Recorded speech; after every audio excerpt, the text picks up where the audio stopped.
Welcome to the Neurodivergent Lens.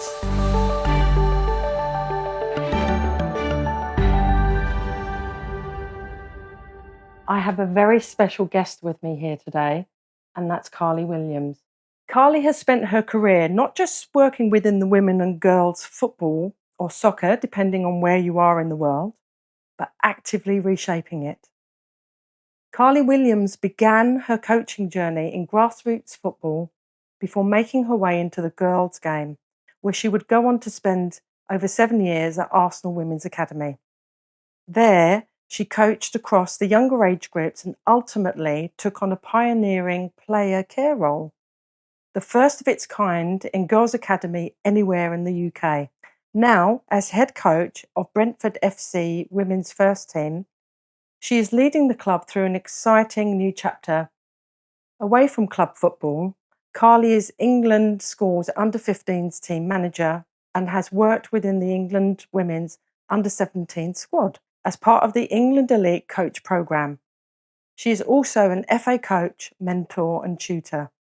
As if that weren't enough, Carly is also qualified therapy radiographer, a teacher, and is on the verge of completing a UEFA A licence. Her contribution to the game has not gone unrecognised. She is a 2-time award winner for Football Blacklist Coaching and Management Award of the Year, an honour that speaks for itself. And as a player, she represented Tottenham Hotspur and Enfield Town. Carly, welcome. Thank you for having me.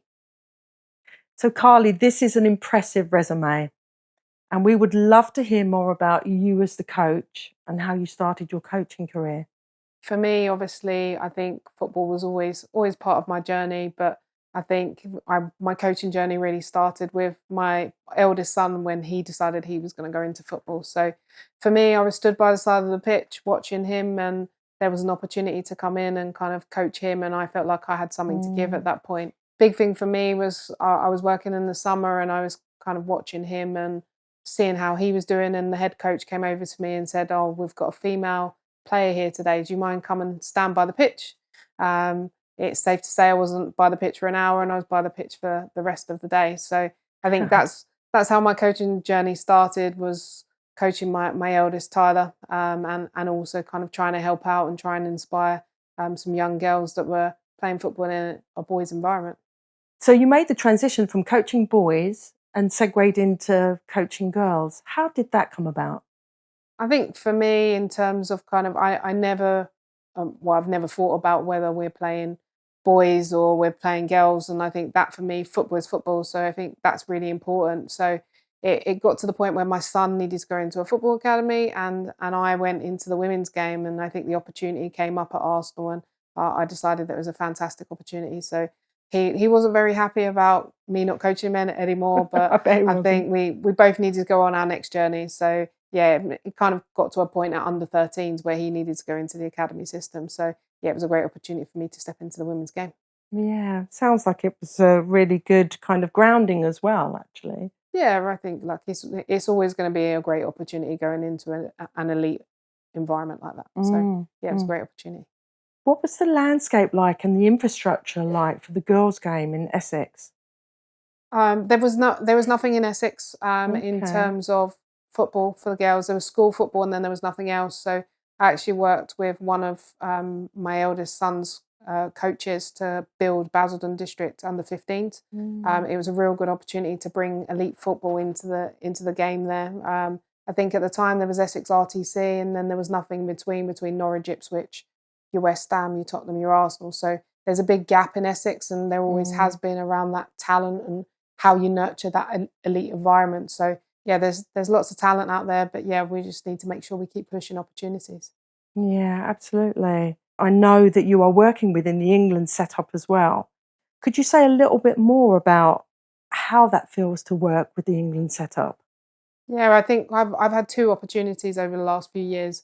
One as working in the England pathway with the under-17s, and they went on a fantastic Euros and World Cup run, and that was a great experience to kind of have mentors and have those fantastic coaches in the game where I could look up to and kind of learn things from. And then I also had the opportunity to go in under Sean Williams in the England schools under-15 setup, and and then I became manager of that setup as well. So it was a great opportunity for me. I wanted to get involved because it's an opportunity to see the talent that we've got coming through all across the country. So there are those opportunities there, but you've still got to have schools that nominate you. You've got to have kids playing county to be eligible. So there's still a gap in there for girls to play, but I think it's about us really pushing that elite environment. And it sounds like that's something that you're very much involved in, actually pushing, because I know that you're involved in player care, because that was part of the role that you occupied at Arsenal.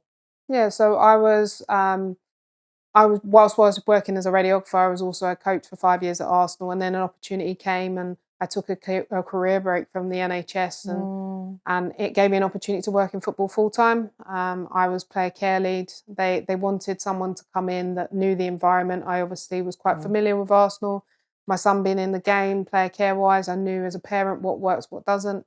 And then obviously I'd already transitioned as a teacher, so I knew from an education point of view. So yeah, I had the opportunity to kind of lead the player care strategy, build it from scratch at Arsenal that works for them, and real trying to push that environment forwards and push player care forwards. So yeah, I think there's great opportunities out there in player care, which is about more of the pastoral care, the off-pitch care.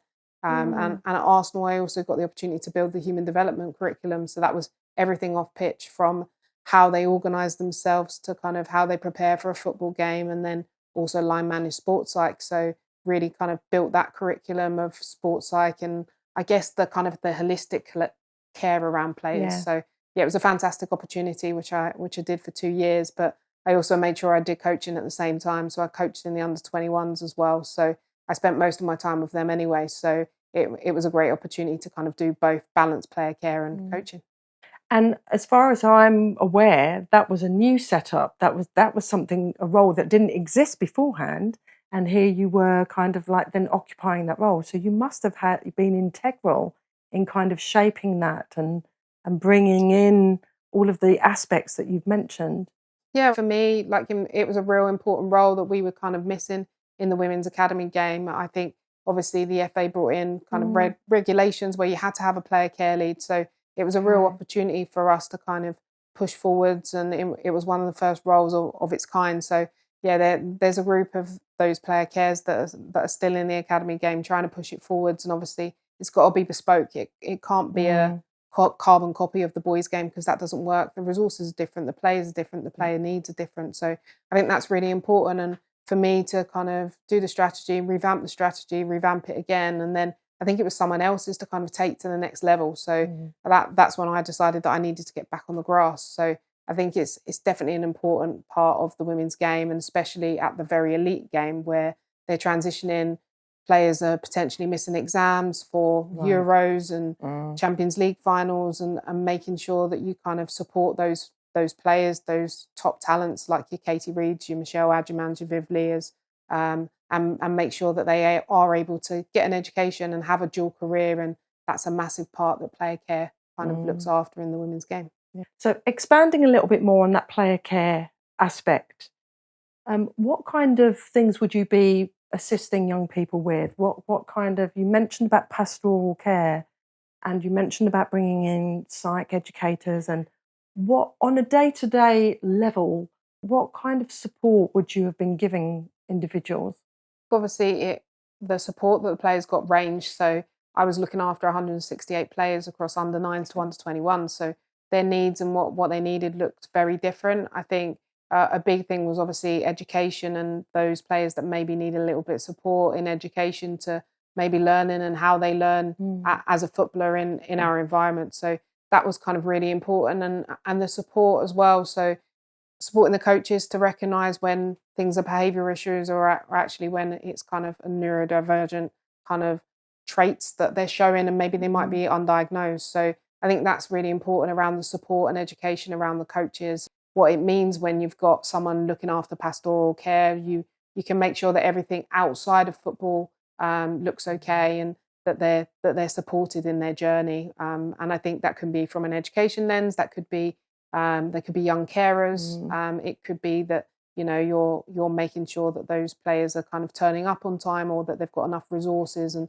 something we were really proud of at Arsenal was around a hardship fund that kind of supported those players and made sure that it was open access, and everyone, it was an inclusive environment that everyone had access to, and that we could break down those barriers. And that was massive for us, making sure that in that kind of London area that those girls all had access to play, and whether that was support with boots or whether that was support with travel, making sure that, you know, Arsenal was accessible wherever our training venues was.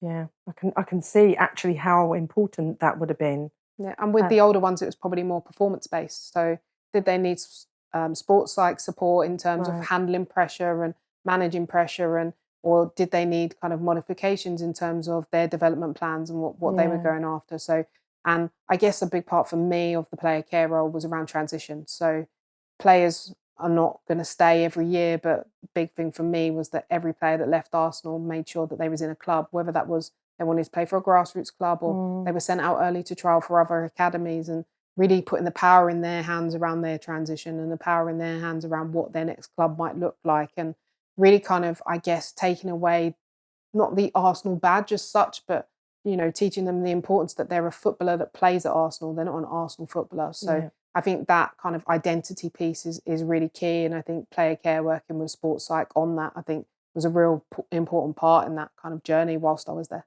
Yeah, yeah. And I was just thinking that as a neurodivergent girl who got into football quite late, one of the things that was really important was the cultural aspect within the club that I was playing in.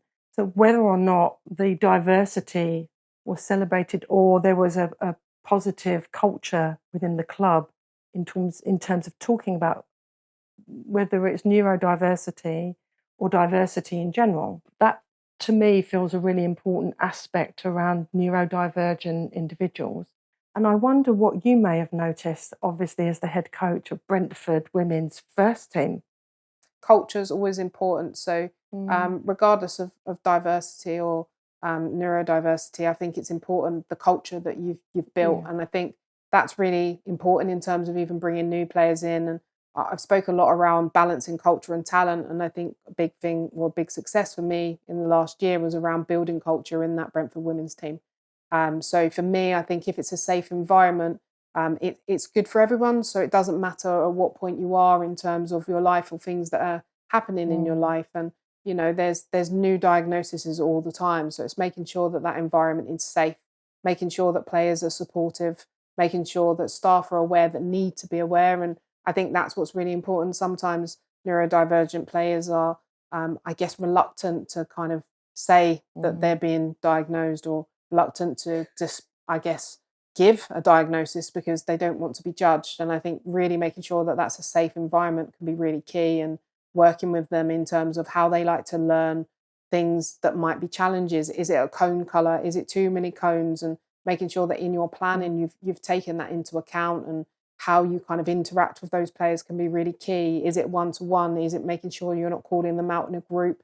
Is it making sure that, you know, they have information that they need about the session that's upcoming, and you give them that information so they come in prepared, anxiety levels are low, they know what to expect. And I think that's what's really key for me, is in terms of really looking at that individual. What does that individual need? And make sure that it's a safe space for them. I really liked the aspect of you talking about creating a safe environment, because one of the things that we talk about within neurodivergent structures is psychological safety. So what's great is that you're already talking about creating safe environments, addressing the culture, looking at how to work with the individual around their individual traits or their individual needs. What happens when you have, or you may suspect that you have a neurodivergent player, and yet they may not have got to that place of kind of awareness for themselves? I think obviously for me, around, I make sure that my environment is safe as a culture, but then also I make sure that I build good rapport with each individual player. So I think that safety for them, in order for them to come and tell me when they've got struggles, or we've got a wellbeing team and a safeguarding team that may be able to pick up those traits that they're showing, or maybe struggles that we may be able to prompt them. I'm not going to diagnose anyone as neurodivergent, but I might send them or prompt them to a resource, or whether it's an education officer to kind of help support them in navigating that. And I think that's a massive thing in females, I think, is the fear of having to navigate a neurodivergent, I guess, trait in older life. So I think for me at the moment, obviously when I was at Arsenal, there was players that were undiagnosed and they were under 9, but obviously at Brentford, I've got players that are from 16 to in their 30s, and I think it's really difficult for kind of older females to kind of recognise they're a bit like I've always been like this and struggle on. So I think them knowing that, you know, that support's there, football being an escapism, and that it's not going to impact that. It's all about how they learn. Do they need information in different ways, and how we can best support them in our environment? And I think that making that environment safe is really important for those players. I mean, that's a really good way of looking at actually working with neurodivergent clients and those who suspect that they're neurodivergent. One of the things that we know already from research and statistics is that girls tend to be missed. Their neurodivergent tends to be missed through the educational systems and wider systems, and often can also be misdiagnosed. So it's really valuable, actually, that people like yourself have got the awareness that you've got. I'm imagining that you haven't seen much of that across the spectrum in terms of other coaching environments, but I think it's increasing. I think, like, we've all kind of looked in terms of COVID. I think there was a massive spike in diagnoses during COVID, and I think that was seen within the population of women's football as well. And I think there was a big focus on females and diagnosing females. So I think as schools get better at kind of diagnosing and I guess identifying people that might need a little bit of support, I think that kind of helps. So I think it's clearer. I think, you know, players and parents are now a little bit, I guess they feel a little bit safer about disclosing those diagnoses, whereas in previous years there was such a stigma behind it that they didn't. So the numbers are probably increasing, but it's probably not necessarily about the numbers increasing. It's actually just the confidence to diagnose and the confidence that your coaches can understand you. And that's where it's really important, regardless of whether there's a diagnosis. You take the player as the individual that they are, and I think that you make the environment the best that it can be for them to be the best player they can be. Yeah. And you're a great neurodivergent ally.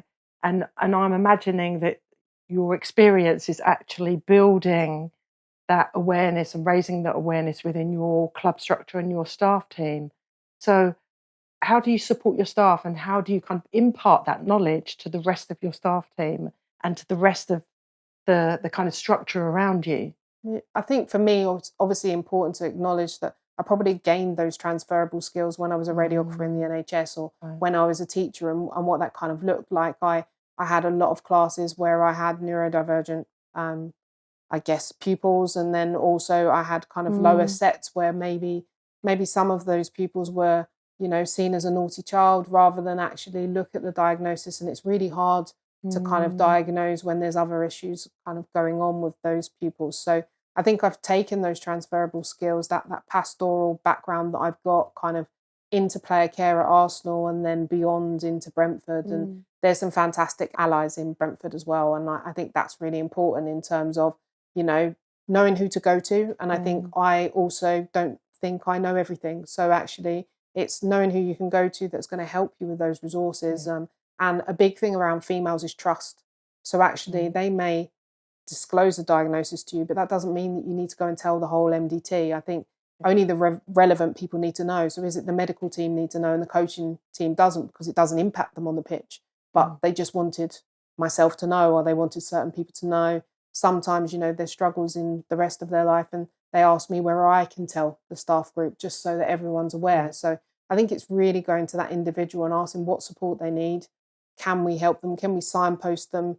Can we check in with them? And I think that's really important, because obviously with life stresses, whether it's exams, whether it's something going on with their family, I think that can impact football. So I think for me, it's around that little bit around how do you look after the player? How do you make sure you've got their best interest? And how do you make sure they've always got support around them? I totally agree. I mean, I can just hear also how passionate you are about that, which is great, because I think that's very much needed, because you mentioned about stigma, and there is still such a stigma out there.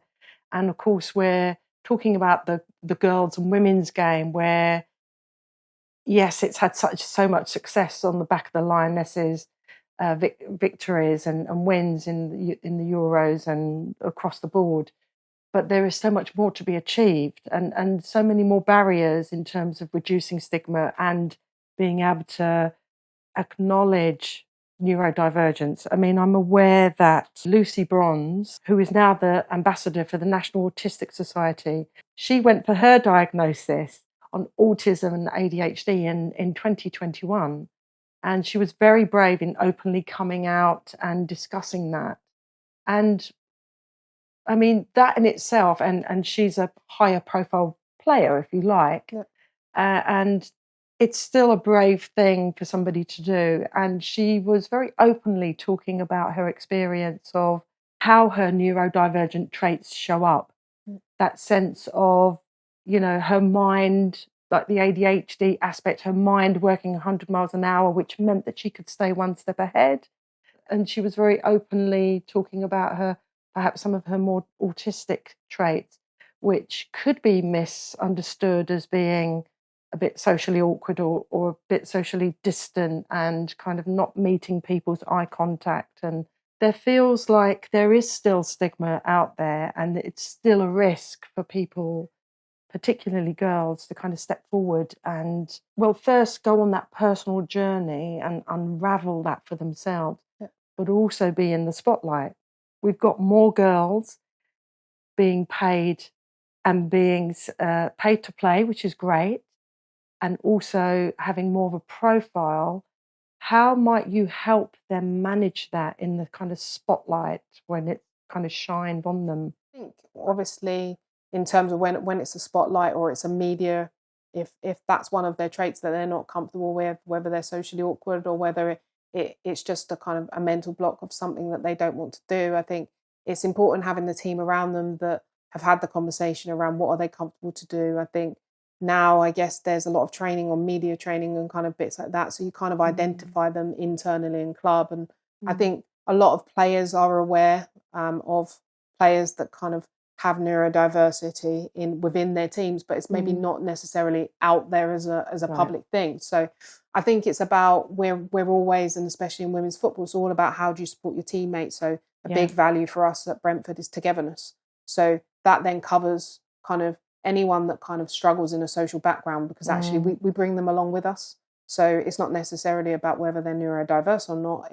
It might just be that, you know, that's not their comfortable, I guess, home or comfortable wheelhouse. So how do we make sure that, you know, our environment is somewhere where everyone belongs? And I think that's the big thing that women's football maybe has over some other sports is that real feeling of belonging. And hopefully Lucy Bronze having the confidence to go and get her own diagnosis and then share that is that feeling of belonging that she's had in elite environments, whether that's a coach, whether that's the whole club. Like she's obviously got a support network around her, which allows her to be confident with that. And also it's brave for being the first one that's kind of out there and talking about it. And obviously she takes being a role model really important. So I guess kind of bringing it back to kind of our level of the game and the different tiers in the game. It's about making sure you've got support within your club, making sure that they've got support at home, and what does that look like? And that could be an easy check-in. It could just be asking them how they are or how their day was. I think obviously players that are going through the education system more now, females being diagnosed at uni and bits like that. So I think it's, you know, us upskilling as a society of, you know, how do we look after people? How do we accept people of diversity? It could be of anything. And I think that's what's really massive. The more role models that we get in the game that kind of look different, that sound different, I think it really inspires other people to kind of carry on within the game. And I think that's what's really important, making sure we keep females in football. I mean, I totally agree with that, and I'm a kind of advocate for that, and particularly in the teams that I play in, that kind of team ethos is really valuable. And for many neurodivergent individuals, that sense of belonging is so key. So what you're saying is really valuable. I'm also aware that actually in the shadowy bits and in the difficult bits, we know that sometimes that doesn't always kind of work that way. So what we do understand as well is that sometimes you can have different neuro-styles that can clash. And you might have, like I'm thinking about when I was playing in a team, and we might have somebody who was really precise and analytical and could absorb information just like that. And then you would have somebody perhaps like myself who may need to read something about tactics or strategies, may need to practice something and see something visually, and may need to kind of repeat what we call repetition, would be something that would help somebody like myself who's dyslexic and suspected ADHD. So then I know that then that balancing the kind of, I've got one teammate who's kind of really irritated that they're having to be held back when there's another teammate who's actually needing a bit more support and care. So how do you balance that when you've got so many things that you're balancing in a club, in a team? For me, a little bit is around authentically being yourself as a coach. So for me personally, I know that in a female game, females need to know why. Why are they doing something? So that's something that's embedded in my coaching. And even when I coached my son's team and coached my son, I always told him why. I think boys, they don't need that motivation. You give them a ball, they're going to go and do what you've asked them to do. But normally female players, they need that motivation. They need to know why they're doing something. That kind of inspires them to kind of give their most. So I think being able to break that information down as to why you're doing things automatically chunks things. And that, again, is probably a transferable skill from myself being a science teacher, and real chunking that information so that it is absorbable. I think showing it. So when I do match prep, for example, it has analysis on it, whereby it has moving counters, it has static counters. We go through it on a tactics board. So, and then we go out and we do it on the pitch. So there's lots of opportunities, and then we send that match prep out as well. So players have an opportunity to read it in their own time, come back to us with questions. In match prep, we can see who's got the concepts, who's not got the concepts. And there's myself and another technical coach, and we will go round and we will give the individual support that's needed in order for us to get the performance that we need. So I think it's about identifying, the large part of the group might have it, but there might be key individuals in there that actually you need them to perform. So that's why, regardless whether I have a player that's neurodivergent or not, I always make sure that I've checked and challenged, I've asked them questions. They might be the one that you purposely don't put on a demonstration, for example. Right. Or actually, as you're growing them as a person, you might put them on a demonstration because, it's giving them, if you've, I guess, developed that psychological safety, they get it wrong and it's not a problem. Like they learn you're not going to shout at them. Actually, like, that this pattern is really relevant for them. Actually putting them in it so they're visually doing it can be really important and powerful. It's whether they trust you as a coach. And I think that's hopefully what I kind of build, is making sure I've built that rapport with players, that they trust me, they know the why, and that I'm not going to shout at them just because they get it wrong. Actually, I'll just say, can we do it again? And kind of hold those standards and those expectations. So I think there's different ways that you can do it as a coach. And I think, you always try and demonstrate in 2 or 3 ways if you can. Like, there's no point, at no point do you stand on a pitch and you talk about football. Like, at all points you have to try and do it. So it's remembering that it is a practical sport, and how do you make sure that you maximise your players and get the best out of them. I really like what you're saying about the fact that you're aware of the fact, or you're aware that there are different neuro-styles on the pitch, within the club, within the team, and that actually you're using different mediums to kind of maximise and work with all of the different individuals and their different neurostyles. So that is brilliant, and how kind of resourceful that is. And also recognising building resilience, because again, one of the things that we know, neurodivergent girls say, or neurodivergent individuals in general, they, depending on their life experiences, will have had potentially some elements in their life where they've dealt with trauma, or they've dealt with negative connotations or negative impression about themselves. And so building resilience will be key to enable them to build confidence. So what you're talking about is actually enabling them to build resilience and build confidence. Yeah, I think for me, I'll always say, like, even when I was in academy football, I'd say to players, if you're engaging with it, you'll be a better player by the end of the season.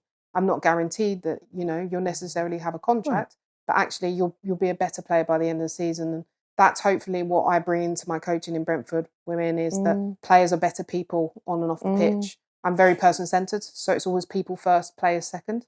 But it's how can I develop them as people? Can I check and challenge them? Can they check and challenge me to be better? And I try and give them a little bit of ownership and accountability, especially as we're moving into adult football around their individual development plans. And that's in four corners. So it's the technical, tactical, but actually the psyche and the physical is just as important. So how do we make sure we're developing them across kind of all of that range, as well as a social range as well? So there's elements that you kind of develop in the player, and although they probably don't feel like they're developing as a person, they very much are. So I think football is a fantastic vehicle for developing people. It's a fantastic vehicle for bringing people together. And I'm really proud last season of some players that said that they'd fallen back in love with football, like being at Brentford. And I think that's a fantastic kind of opportunity to make sure that you're kind of doing things in the right way. You've built the right culture. The culture feels safe. They're able to learn. They're able to develop. They're able to kind of move on and also kind of bring their families into the environment and their friends into the environment. And I think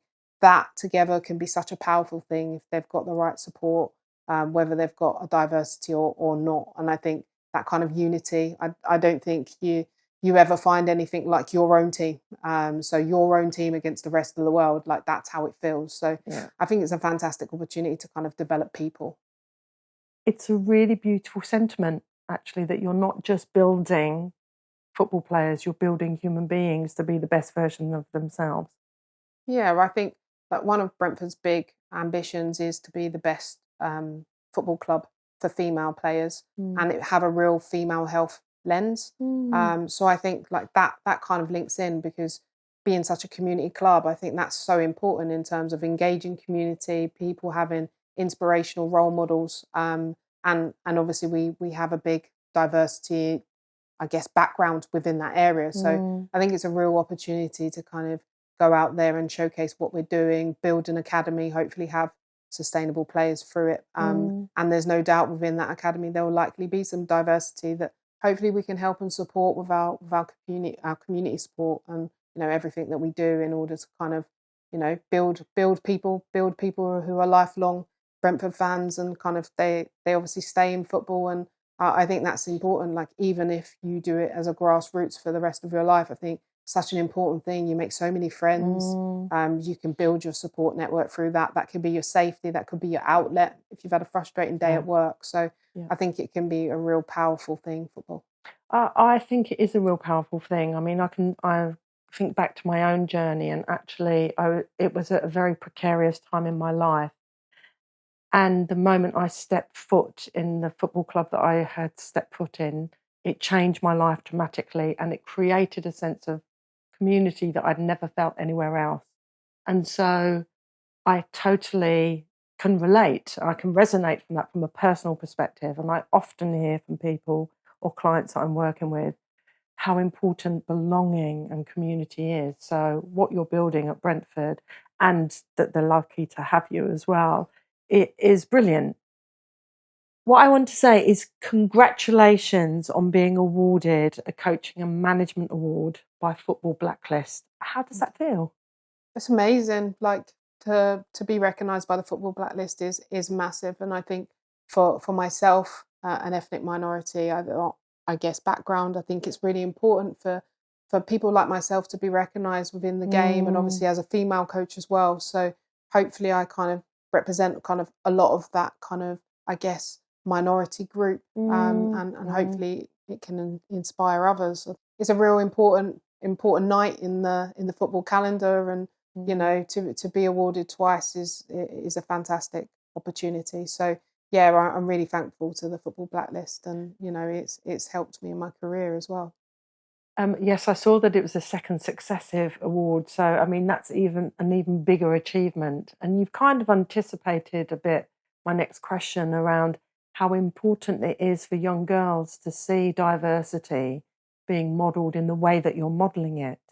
And what's that like for you if you think about the fact that there may be another young girl from a minority ethnic group that sees you and feels inspired? Yeah, I think for me growing up, I don't think there was many female role models, especially from a diverse background. So for me, I kind of know what that kind of feels like. I obviously, we had the likes of Hope Powell, and we had Rachel Yankee, and we had Anita Asantin, Alex Scott, for example, and a couple of others as well. And I think for me growing up, my hero was Ian Wright. Of course. Yeah, and I think it's really important to have those different role models out there to inspire the next generation. I think it's really important to acknowledge that the Football Blacklist have also given me opportunities. So I went on Sky Sports with Leon Mann, and he's been a fantastic supporter. And I've been out to the MLS and done some programs out there and some talent ID. And, you know, those opportunities are out there, but it's about getting your name out there, getting recognised, also being inspired. And, you know, people like myself, hopefully giving back time and to people like me who want to be inspired. So I think that's really important from a coach's lens. And then obviously you have players, you have increasing numbers of diversity coming through our academies, and what does that kind of look like? The more we break down barriers, the more diverse our academies become and our grassroots become. So I think that's really important in terms of having coaches like myself, having female coaches in the female game, what that looks like, having female coaches in the male game. I've coached at the likes of Leyton Orient as well, Leyton Orient Academy as well as my son. And, you know, the way I deliver information is different. And it's embracing that. It's being authentically yourself and embracing that you are different and you have different life experiences that you can bring and value that you can bring. And I think as a female coach, it can be quite tough and it can be quite lonely. So I think, you know, if players can see you as well, I think that's important for, you know, when they're doing dual careers or when they're deciding what they want to do, you know, it might be they want to be an S&C, they might want to be a physio, but actually they need those role models out there that they can see doing very similar things. But I think it's that relatable piece. Have they got someone they can relate to? And that might not necessarily be someone that's the same ethnic minority. It might be just someone that they've managed to engage with and someone that's inspired them. So I think it's important to acknowledge allies as much as it is anything else. Absolutely, I agree. And I don't think any group on its own can kind of really forge forward in life. We all need each other. And actually, we all need to be each other's allies and support. And I guess I'm just thinking of perhaps, say, there may be a young girl from a minority ethnic background who's also neurodivergent and feeling like it may feel like there are too many obstacles or challenges in the way. Or is there anything you would say to her or suggest to them in a way in terms of progressing forward and trying to break down some of those challenges and barriers? Yeah, I think it's always about your love of the game. And I think it's really important to find the environment that works for you. That doesn't mean just because one environment isn't right, there isn't another environment that is right. Can you use your resources, or can you use your safe people, your support network to find that right environment for you? And I think that's always important. I've always said to my kids over the years, if you're happy, you're going to develop. So actually it's the same for neurodivergent players, whether it's female or male. Find that right environment and don't give up the love of your game is what I would say. And to coaches out there, I would also say make sure that you're kind of engaging with opportunities of CPD and kind of learning and opening your mind. And I guess a big part of me and maybe why I'm the coach I am and why culture and environment is so important to me is because I always want to learn and grow. Always want to learn and grow. I always want to be inclusive. How do I have the best footballers regardless of backgrounds? And you know, that might mean breaking barriers, that might mean doing things, being a first, but actually that's not such a bad thing. Like sometimes it is good to be a role model. It's good to walk the path that no one else has done. So I think for me, it's really kind of that focus on football and what does football mean for you and finding that right environment for you. Yeah. So women's coaching pathways are still far from equal, even though there's a lot of work towards it being equal, and it's more of an equal playing field now than it has been. But barriers still exist. What barriers have you personally experienced and had to push through? And what kept you going when it was really tough? For me, I think big barriers that I've probably faced is around kind of access to courses. And I think in terms of there's different criteria in order to get on the courses, whether you're in the male game or the female game. And I think that can be a big barrier when you're a female coach, a lone female coach, trying to go against those obstacles time after time, and maybe that you haven't seen anyone recently kind of go through those pathways. I think Hope Powell was already an A license, a pro license coach. so I couldn't see the pathway and the journey that she'd been on. Like, it was already a lived experience. So I think it's kind of really important in terms of kind of recognizing kind of what your barriers are. And I think there's more and more support in the FA. I've got some fantastic mentors in terms of Mo Marley and Lois Fiddler, and over the years I've had Sharon Muxworthy and Butch really support me on my journey and pushing me forwards. And then there's been people off the pitch like Ed Cope and Keith Daniels, that's made sure in terms of bits around kind of my presentation skills and my media skills, and it's having those allies in football that can be really, really key, but it's finding them. So I think a big thing can also for a female coach is normally that there isn't much money in the roles. Right. So for me, obviously, I was a full-time radiographer and I was a full-time teacher whilst doing some of my coaching badges. A lot of my coaching badges I've also paid for myself. So I know increasingly there are bursaries out there that do help coaches like myself, but I've also been determined enough to pay for them because it's things that I've really wanted to do. But they're not cheap. So actually, in terms of if you're not in a financial position, it's have you got the opportunities to apply for those bursaries? Are you eligible for those bursaries to help and support you? And I think as a female in the game, you always feel like you need a coaching badge higher than a male opposition for that job. And a little bit of that is internal in us as females. But I think it's kind of like the culture that we've kind of been brought up in. And then I think kind of lastly for me is probably around those opportunities. And I think sometimes in my career I was underestimated in terms of what I could do because I was just a female coach, or I was a female coach in the male game, and I was stuck with the younger age groups. Actually, that's not what I wanted to do. Sure. That's not how I wanted to push forward. So I think it's about, you've got to stick true to your dreams and your goals, I think, but it's really finding those people around you that can kind of help you on that journey. Yeah. One of the things that you were saying about that some of the challenges and obstacles you've gone through is about finding your own kind of drive and passion and trying to push through some of the challenges that come up for you and access some pathways and opportunities. And I'm actually thinking of very grassroots. I'm thinking of like a young girl, say from an ethnic background, whose parents don't understand the importance of sport. And I'm thinking of this in a way, there's a reflection on my own journey. When I was trying to play sport, not even football, but sport, my family was very much like, girls don't do sport. And yet it was a huge part of me managing my neurodivergence. I didn't know it then, but energy, the outlet of energy was so important, and the aspect of sport and being in community and friendships and was really important. But one of the things that I recognised was that my family it was really hard to actually persuade them to allow me to play sport. And so I wonder how much of your, and I'm thinking about neurodivergent young people as well, who may have, some parents may be overprotective.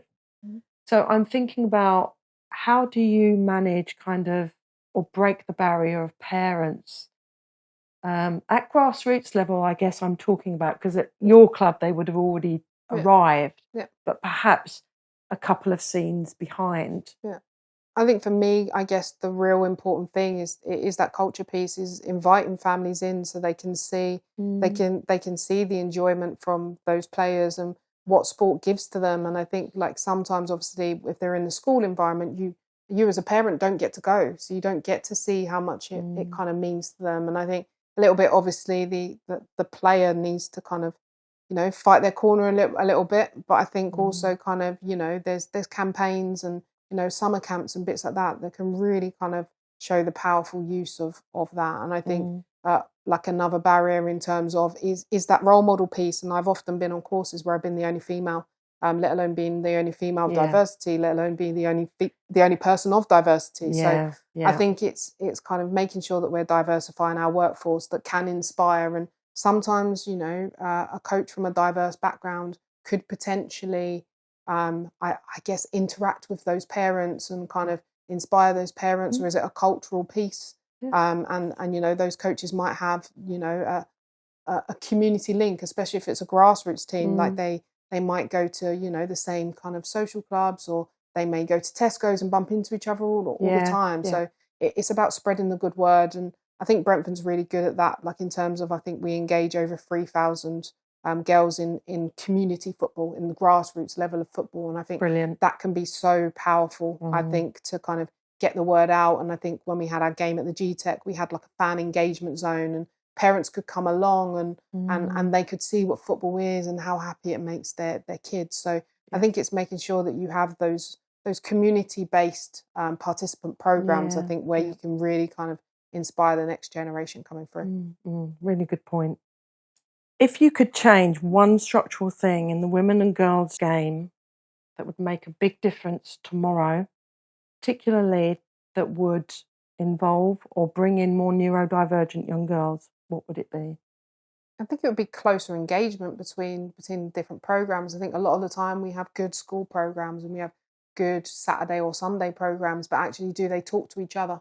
And can we have different levels? So is there a grassroots that's just about having fun? Is there a slightly more advanced one? Is there a slightly more advanced one and then into elite? So it's making sure that you kind of have the pyramids for those players to go through. So I think it's really important that a player never feels like, you know, they're not going to be a great footballer, so they don't take up football. So I think for me it would be the links between the two. I think it is really important. I think obviously kind of your holistic support around it can be really important. So has every club got a club welfare officer that could potentially help? Or, you know, if they can't help with neurodivergent players, actually, do they know where to signpost them?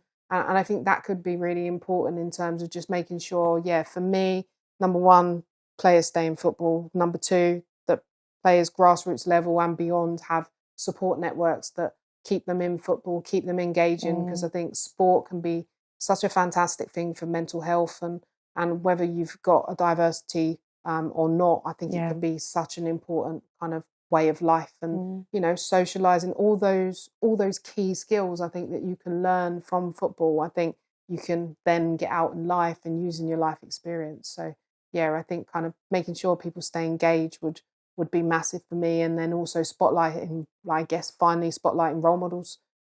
So female role models. We've done it with our kit launch, making sure that, you know, our community is represented with our players. And I think that can be so important. Yes, it means they might get a bit more attention when they're walking down the road, but that could be fantastic for inspiring the next generation of football players. And my players also go into the community as well, and they go and give out the monthly awards and talk to players. And I think head coaches like me that see the benefits of everything you can do off pitch and everything you can do within the club, and those allies within the club. Like for me, I think that the women's team can be integrated so well in some clubs. Like, how do you make sure that you get that fantastic message out there? And is it through social media or is it word of mouth? And we've had a lot of good feedback through word of mouth at the moment. We forget about that. We forget that you don't always have to pick up a phone or bits like that. So or go on social media. Exactly. So it can be so important around making sure that cultural piece that you're building, that kind of builds through from, you know, the moment players pick up a ball to kind of the moment they're finishing their career and they're moving on to a dual career. And it's keeping those ones at the moment that's really key for me, keeping them in football, because they've had lived experiences, they've had challenges, they've had barriers. Actually, they're the ones who can help the next generation coming through.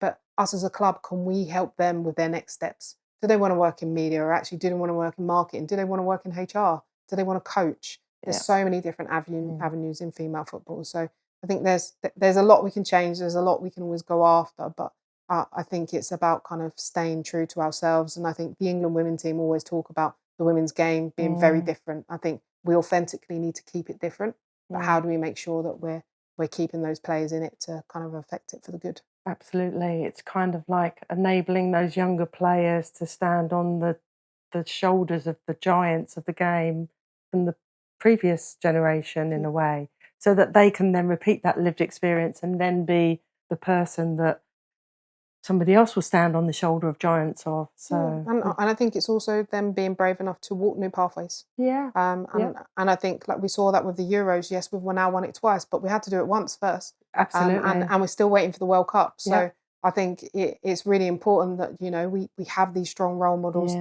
that believe and, you know, that have that drive to kind of walk new pathways. And that could just be starting a new program in a community. It doesn't need to be a World Cup, but actually, you know, have we noticed that there's a gap in football, a bit like we did in Basildon? There was a gap in football. Can we make sure that we're creating programs and creating safe environments for those players?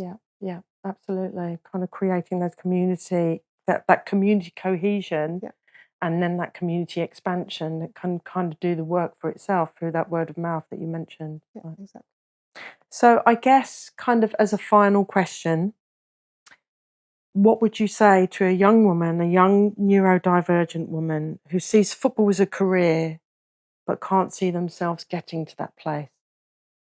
I think it's about finding the right environment for them. I think too often we probably try and skip steps and try and go to like the ultimate goal rather than actually, you know, I think player development is huge. So I think it's like, first of all, when they're young, it's about, you know, understanding themselves, understanding their diagnosis, understanding their triggers, their traits, what happens when they're in what environment, what happens when they're under a stressor or some pressure, and kind of also finding the coach that kind of works for them. So I think a big thing for me is finding the culture and environment that works for you. Yeah. And I think also the support network around them, keep those dreams alive. Like myself within the game will do that. But actually, when you're at home, you know, when they're having a tough day, can you encourage, can you support them? Could you help them and take them to football? And can you stand by the side of the pitch and, you know, like really support them on? So I think a key thing is around that support network. The key thing is, you know, you've got to keep believing, you've got to keep dreaming. And I think that's a great thing that football gives you. And, you know, you're normally able to play in 3 or 4 environments at one time. So, yeah, I think the big thing for me is, you know, find a role model, find someone that inspires you, find someone who's walked different pathways or similar pathways to you. And are there different options for you to take? And ultimately be brave. And I think if you're brave and you're authentically you always stand a chance of you know, achieving your dreams. And, you know, I'd never want anyone to walk away from their dream because they've got a barrier. Actually, you know, find those allies that can help you break down those barriers. You don't have to do them on your own.